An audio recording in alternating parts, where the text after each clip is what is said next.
Welcome back to clean news Rajasthan. चलिए देखते हैं राजस्थान की 15 फटाफट बड़ी खबरों को। स्वतंत्रता दिवस पर सीएम अजय लाल का संबोधन, कहा स्वदेशी अपनाएं और आत्मनिर्भर भारत बनाएं। राजस्थान के मुख्यमंत्री भजनलाल शर्मा ने 79वें स्वतंत्रता दिवस के मौके पर जोधपुर के बरकतुल्ला खान स्टेडियम में तिरंगा फहराकर देशवासियों से स्वदेशी अपनाने की अपील की। उन्होंने कहा कि स्वदेशी उत्पादों को अपनाकर हर नागरिक देश की प्रगति में सक्रिय भागीदार बन सकता है। सीएम ने डबल इंजन सरकार के तहत राजस्थान को समृद्ध और विकसित बनाने का संकल्प दोहराया। मुख्यमंत्री ने कहा कि प्रधानमंत्री नरेंद्र मोदी के नेतृत्व में भारत आत्मनिर्भरता की नई ऊंचाइयों को छू रहा है। उन्होंने वोकल फॉर लोकल का नारा देते हुए स्वदेशी उत्पादों को अपनाने पर जोर दिया। सीएम ने कहा कि खादी का धागा आजादी की लड़ाई में हमारी ताकत था।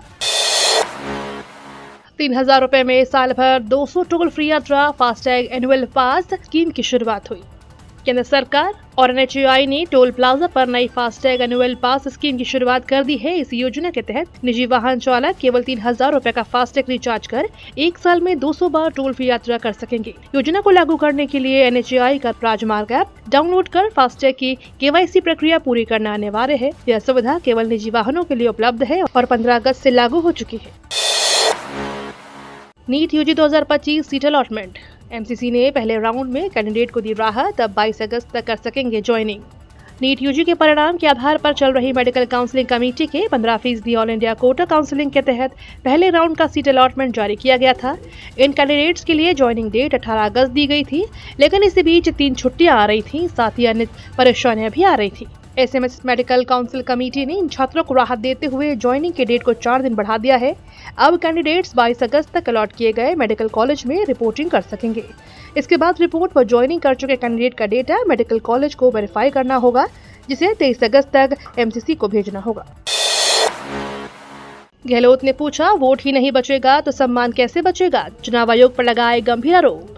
स्वतंत्रता दिवस के मौके पर राजस्थान के पूर्व मुख्यमंत्री अशोक गहलोत ने एक बार फिर चुनाव आयोग पर गंभीर सवाल उठाए। उन्होंने आरोप लगाया कि चुनाव आयोग बीजेपी के साथ मिलकर काम कर रहा है और दबाव में स्वतंत्रता के साथ काम करने में असमर्थ। गहलोत ने वोट चोरी के मुद्दे को लेकर कांग्रेस नेता राहुल गांधी के बयानों का समर्थन करते हुए कहा कि यह मामला देश में लोकतंत्र के लिए खतरा बन गया है। जयपुर से बड़ी चौपड़ पर ध्वजारोहण कार्यक्रम में शामिल होने के बाद मीडिया से बातचीत में गहलोत ने ये बातें कही। सीएम अजय लाल ने जोधपुर में किया ध्वजारोहण, बोले 5 साल में देंगे 10 लाख नौकरी। जोधपुर में 79वें स्वतंत्रता दिवस का राज्य स्तरीय समारोह धूमधाम से आयोजित किया गया। इस दौरान मुख्यमंत्री ने अपने संबोधन में कहा कि राज्य सरकार ने अगले 5 वर्षों में 4 लाख सरकारी और 6 लाख निजी क्षेत्रों में नौकरियां सृजित करने का संकल्प लिया है। उन्होंने बताया कि अब तक 75,000 से अधिक नियुक्ति पत्र सौंपे जा चुके हैं, जबकि 1,68,000 पदों पर भर्ती प्रक्रिया चल रही है। उन्होंने कहा कि यह प्रयास युवाओं को रोजगार के अवसर प्रदान करने और राज्य की प्रगति को गति देने के लिए है। राजस्थान में मॉनसून ट्रफ लाइन ने बदली दिशा, आयम ली का डबल अलर्ट। राजस्थान में आगामी दिनों में मॉनसून ट्रफ लाइन के सामान्य से दक्षिण की ओर शिफ्ट होने की प्रबल संभावना है। इसके प्रभाव से प्रदेश के अधिकांश भागों में बारिश की गतिविधियों में बढ़ोतरी होने और दक्षिणी भागों में कहीं कहीं भारी बारिश दर्ज होने की प्रबल संभावना है। मौसम केंद्र जयपुर ने जयपुर, दौसा, चित्तौड़गढ़, उदयपुर, डूंगरपुर, बांसवाड़ा, प्रतापगढ़ और सिरोही जिले के आसपास के क्षेत्रों में ऑरेंज अलर्ट जारी किया है। इन स्थानों पर मेघ गर्जन के साथ हल्की से मध्यम बारिश और 1-2 स्थानों पर भारी वर्षा और आकाशीय बिजली व तेज सतही हवा आने की संभावना है। राज्य में शिक्षक सम्मान के नियम बदले, पूर्ववर्ती सरकार की एक और योजना पर चली कैची। भजनलाल सरकार ने पूर्ववर्ती गहलोत सरकार की शिक्षक सम्मान योजना पर कैची चला दी है। पिछली सरकार ने 2019 में शिक्षकों को सम्मानित करने के जो नियम बनाए थे, उन्हें बदल दिया गया है। अब शिक्षक सम्मान के लिए मेरिट राज्य स्तर पर ही बनेगी और इसी के आधार पर शिक्षकों का चयन होगा। प्रत्येक कैटेगरी में टॉप 22 शिक्षक ही सम्मानित होंगे, जबकि इससे पहले 33 जिलों के आधार पर 99 शिक्षक सम्मानित हो रहे थे। इसके अलावा ब्लॉक स्तर पर दिए जाने वाले सम्मान को खत्म कर दिया गया है। जोधपुर हादसे पर गरमाई सियासत, पूर्व सीएम गहलोत बोले, सरकार और प्रशासन की असंवेदनशीलता साफ दिखी। राजस्थान में जोधपुर जिले के 5 बत्ती चौराहे के पास स्वतंत्रता दिवस के दिन एक दर्दनाक हादसे ने सभी को झकझोर दिया। नेहरू कॉलोनी का 13 साल का मासूम लोकेश अपने दोस्तों के साथ स्वतंत्रता दिवस समारोह में शामिल होने जा रहा था, तभी एक तेज रफ्तार ट्रक ने उसकी बाइक को कुचल दिया। इस हादसे में लोकेश की मौके पर ही मौत हो गई। यह हादसा उस रास्ते पर हुआ जहां से मुख्यमंत्री भजनलाल शर्मा सहित कई वीवीआईपी को गुजरना था। ऐसे में सवाल उठ रहा है कि इतने महत्वपूर्ण रास्ते पर सुरक्षा इंतजाम कैसे चूक गए। पूर्व मुख्यमंत्री अशोक गहलोत ने स्वतंत्रता दिवस समारोह की व्यवस्थाओं पर सवाल उठाए हैं। उन्होंने ट्वीट कर कहा कि जोधपुर में आयोजित राज्य स्तरीय स्वतंत्रता दिवस समारोह में भारी अव्यवस्था की खबरें सामने आई हैं। लोगों को मूलभूत सुविधाओं के लिए तरसना पड़ा। लाल किले से पीएम मोदी का डबल तोहफा, जीएसटी में कटौती और 15,000 की सौगात। 79वें स्वतंत्रता दिवस पर लाल किले की प्राचीर से प्रधानमंत्री नरेंद्र मोदी ने देशवासियों को डबल दिवाली का तोहफा दिया। पहला, सरकार जल्द ही नेक्स्ट जनरेशन जीएसटी रिफॉर्म लागू करेगी, जिससे आम आदमी और व्यापारियों पर टैक्स का बोझ घटेगा। दूसरा, 1 लाख करोड़ की प्रधानमंत्री विकसित भारत रोजगार योजना की शुरुआत हुई। इस योजना के तहत निजी क्षेत्र में पहली नौकरी पाने वाले युवाओं को सरकार की ओर से सीधे 15,000 रुपए मिलेंगे। मोदी ने कहा कि यह कदम सिर्फ रोजगार नहीं बल्कि युवाओं को आर्थिक रूप से सशक्त बनाने की दिशा में ऐतिहासिक बदलाव है। बारिश के बाद डेंगू के मामले बढ़े। बारिश के बाद राजस्थान में मौसमी बीमारियों का खतरा तेजी से बढ़ जाता है। खासकर डेंगू जैसी जानलेवा बीमारी का असर इस मौसम में सबसे ज्यादा देखने को मिलता है। हर साल बड़ी संख्या में लोग डेंगू की चपेट में आते हैं और अस्पतालों में भर्ती होते हैं। अब डेंगू के बचाव के लिए वैक्सीन भी बाजार में उपलब्ध है, जिसमें स्वास्थ्य विशेषज्ञ भविष्य के लिए बड़ी उम्मीद मानते हैं। डेंगवैक्सिया और क्यूडेंगा नाम की 2 वैक्सीन से डेंगू से सुरक्षा का दावा किया जा रहा है।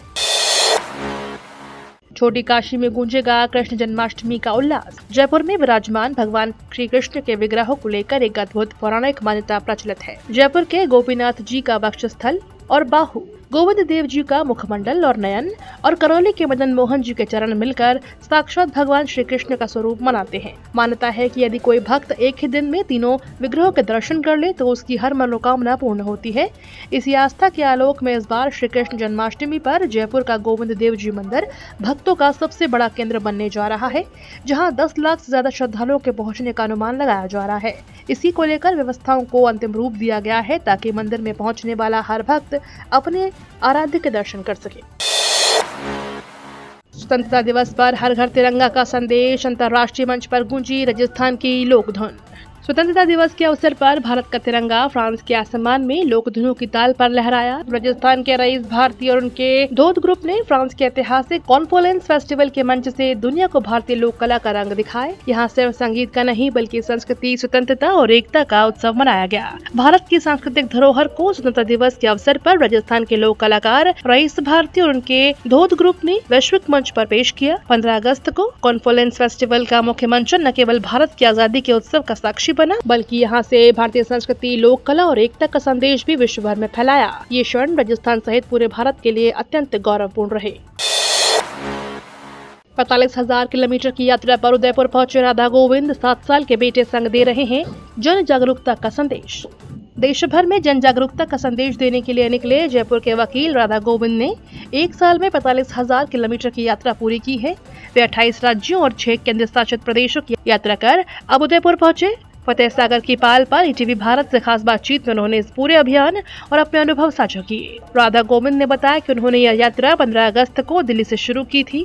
इस दौरान उनके साथ उनका 7 वर्षीय बेटा सहज छिपा भी रहे। पिता पुत्र ने एक छोटी कार में पूरे देश का भ्रमण किया और जगह जगह जाकर जागरूकता का संदेश दिया।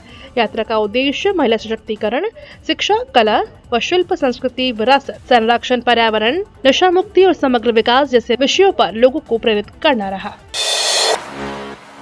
राजस्थान के स्कूलों में बच्चों की मौत, भड़के पायलट और डोटासरा। राजस्थान में स्वतंत्रता दिवस के दिन उदयपुर और बूंदी में हुए दर्दनाक हादसों ने सरकारी और निजी स्कूलों की जर्जर स्थिति और बच्चों की सुरक्षा को लेकर गंभीर सवाल खड़े कर दिए हैं। उदयपुर में एक सरकारी स्कूल में निर्माणाधीन भवन का छज्जा गिरने से एक मासूम बच्ची की मौत हो गई, जबकि एक अन्य बच्ची गंभीर रूप से घायल हो गई। वहीं बूंदी में एक निजी स्कूल की फॉल्स सीलिंग गिरने से 5 बच्चे घायल हो गए। इन घटनाओं ने शिक्षा विभाग की लापरवाही और अनदेखी को उजागर किया है। विपक्षी नेताओं ने इन हादसों को लेकर राज्य की भाजपा सरकार पर जमकर निशाना साधा है। PYDAI जल्द लॉन्च करेगा नया ई-आधार मोबाइल ऐप, घर बैठे अपडेट किए जा सकेंगे। भारतीय विशिष्ट पहचान प्राधिकरण बहुत जल्द नागरिकों के लिए एक नया मोबाइल ऐप ई-आधार लॉन्च करने जा रहा है। यह ऐप फिलहाल डेवलपमेंट के स्टेज पर है, लेकिन इसके लॉन्च के बाद आधार से जुड़े कई जरूरी काम घर बैठे ही मोबाइल के जरिए पूरे किए जा सकेंगे। यह ऐप एंड्रॉइड और iOS दोनों प्लेटफॉर्म पर उपलब्ध कराया जाएगा। ये तो थी राजस्थान की बड़ी खबरें। रोजाना सबसे पहले अपडेट पाने के लिए क्लीन न्यूज राजस्थान को अभी सब्सक्राइब करें।